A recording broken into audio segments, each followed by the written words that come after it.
আমি দেব না।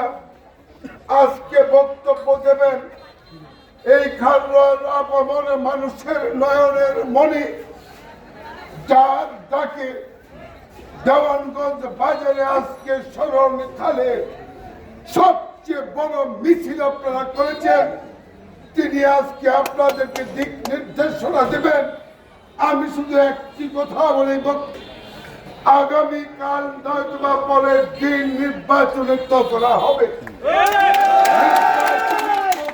ঘোষণার পর নির্বাচনী আচরণ বিধি মেনে জননেতা ইয়াসের খান চৌধুরীর পক্ষে আপনারা বাড়ি বাড়ি যে ধানের শীষের পক্ষে ভোট যাবেন এবং আগামী নির্বাচনে এই নান্দার নির্বাচনী এলাকাতে ইয়াসের খান চৌধুরীকে হাজারে হাজারে ভোটের ব্যবধানে